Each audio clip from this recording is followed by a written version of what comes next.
हमेशा सतर्क रहना चाहिए। एक जंगल में एक हिरन का बच्चा रहता था।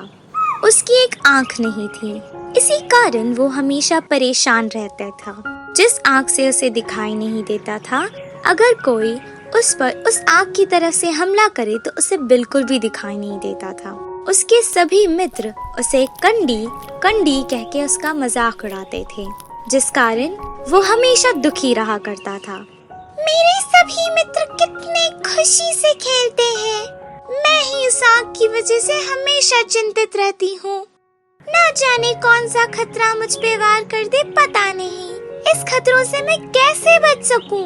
उसे शिकारियों से, जंगली जानवरों से हमेशा डर लगा रहता था। वो हमेशा यही सोचा करता था कि वो इन सब से कैसे बचे। बहुत सोचने पर उसे एक उपाय सूझा। तालाब से तो मुझे कोई खतरा नहीं, तो मैं एक काम करती हूँ। जिस आग से मुझे दिखाई नहीं देता उसे मैं तालाब की ओर रखती हूँ, और जिस आग से मुझे दिखाई देता है उससे मैं जंगल की तरफ देखती हूँ। अब मैं सुरक्षित हूँ। अब हर दिन जैसे उसने सोचा वो बिल्कुल वैसे ही करने लगी और अपना जीवन चिंता मुक्त होकर बिताने लगा। पर एक दिन तालाब में एक शिकारी नाव में शिकार के लिए जंगल की ओर आ रहा था। तब उसकी नजर एक आंख वाले हिरन पर पड़ी। ओहो, बिना कुछ किए ही मुझे मेरा शिकार मिल गया। हा हा। हिरन को उस शिकारी के आने की भनक भी नहीं पड़ी और वो अपना चारा खा रही थी। मैं एक शिकारी हूँ, मेरे हाथ में तीर कमान है। वो मुझे देखते हुए भी बिना डरे चारा कैसे खा रही है। अच्छा, शायद इसके दिन पूरे हो गए होंगे। उस शिकारी ने तीर चला दिया। तीर जाके हिरन के पैर पर लगा। हमारी बेचारी जख्मी हिरन तड़पते तड़पते अपनी जान बचाकर वहां से भाग निकली।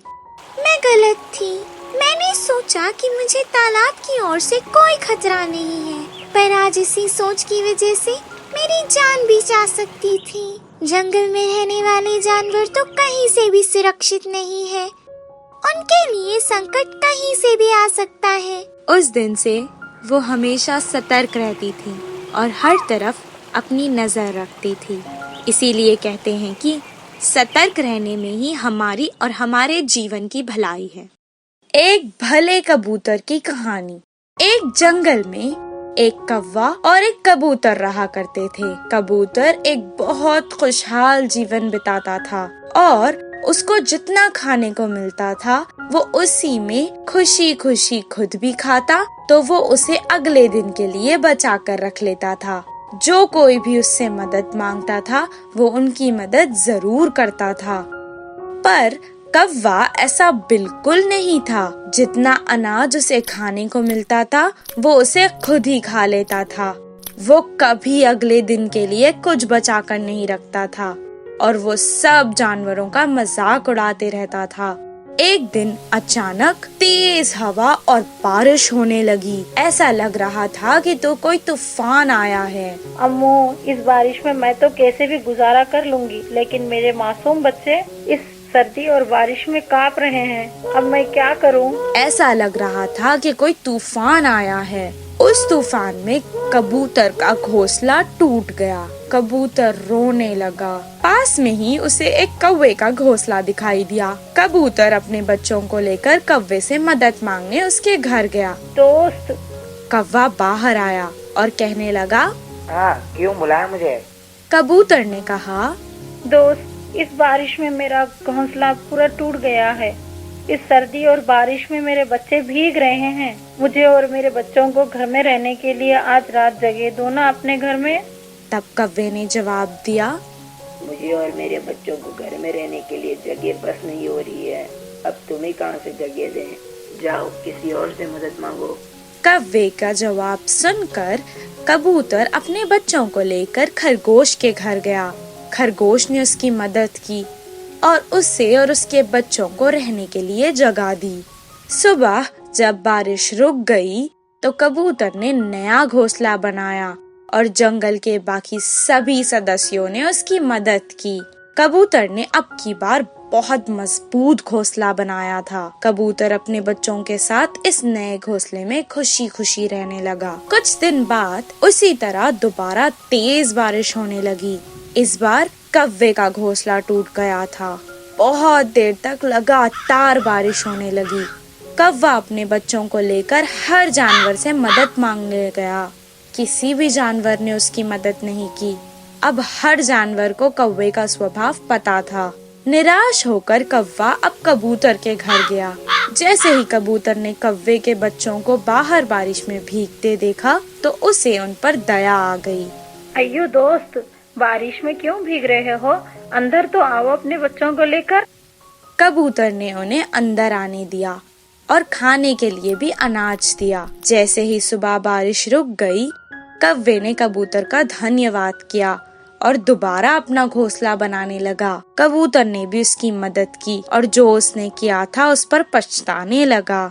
उसने तुरंत कबूतर से क्षमा मांग ली। तब से कौवा हर एक जानवर के साथ अच्छा व्यवहार करने लगा। इस कहानी से हमें ये शिक्षा मिलती है कि बुरे वक्त में चाहे दोस्त हो या चाहे दुश्मन, सबकी सहायता करनी चाहिए। लोमड़ी की चाल। एक जंगल में बहुत शक्तिशाली एक शेर रहता था। एक दिन वह एक हिरन का शिकार करके उसे उसके गुफा में ले जाकर आराम से खा रहा था। तभी उधर से गुजरती हुई चालाक लोमड़ी उस खाने को देख गुफा के आगे इधर उधर घूमने लगा। बहुत देर के बाद लोमड़ी ने मन में ऐसा कहा कि हाय हाय, उस पूरा हिरन को अकेले ही खा रहा है। मैं तो इधर कब से यहाँ वहाँ घूम रहा हूँ, फिर भी ध्यान ही नहीं दे रहा है। भूख से मरा जा रहा हूँ। कुछ देर बाद लोमड़ी को शेर ने देखा।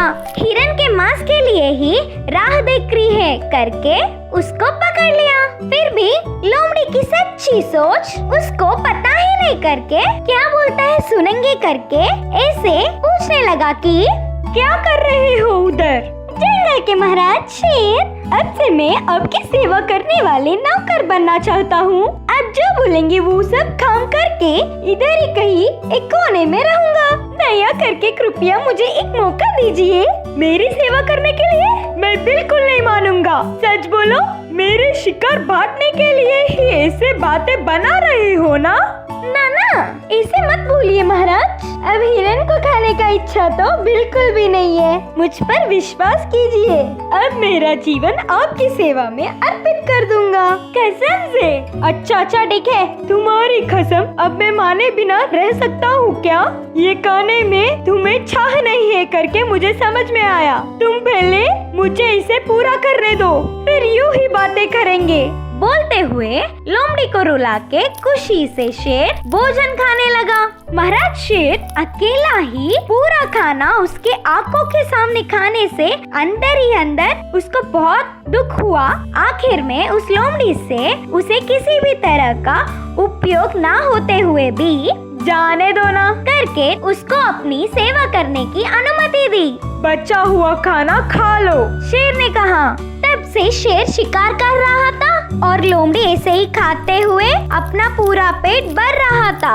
ऐसे कुछ दिन बीत गए। रोज मांस खाने से लोमड़ी बलवान तैयार हुआ। उसका बहुत गर्व बढ़ गया। अब वह जंगल के बाकी जानवरों का शिकार प्रारंभ किया। अहंकार से शेर से ऐसा कहा कि ये दिन आप विश्राम लीजिए, मैं शिकार करूंगा। मेरे खाने के बाद बचा हुआ मांस आप खा लेना। यह सुन के शेर को बहुत गुस्सा आया। लोमड़ी को एक अच्छा पाठ पढ़ाने की सोच रहा था और बोला, बहुत अच्छी बात बताई तुमने। मैं तो आज भैंस खाना चाहता हूँ। तुम भी उसी का शिकार कराओगे ना? हाँ, बिल्कुल। इस जंगल में मैं कितना शक्तिशाली हूँ, इसी से देख लेना सब।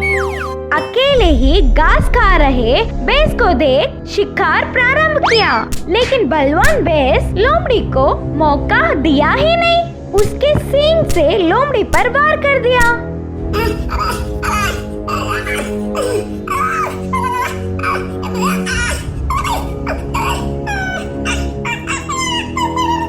लोमड़ी चिल्लाते हुए उधर से भाग के गुफा के पास पहुंच गया। क्या हुआ? मुझे बहुत भूख लग रहा है। भैंस कहाँ पर है? महाराज, मैं धोखा खा गया। आपके जैसे ही अपने आप को मैं समझकर बहुत ही बड़ी गलती कर बैठा। मुझे क्षमा कीजिए। चालबाज, तुम पे तरस खा के तुम्हें मेरे साथ रखने पर तुमने मुझ पर ही भड़कना प्रारंभ कर दिया। इसी के लायक हो तुम। जाओ इधर से। महाराज शेर के क्रोध को देख डर के तो ऐसे ही कराते हुए उधर से चले गया। इस कहानी का सीख यह है कि हमारे सामर्थ्य को ध्यान में रखे सामने वालों से मूर्खतापूर्ण व्यवहार नहीं करना चाहिए।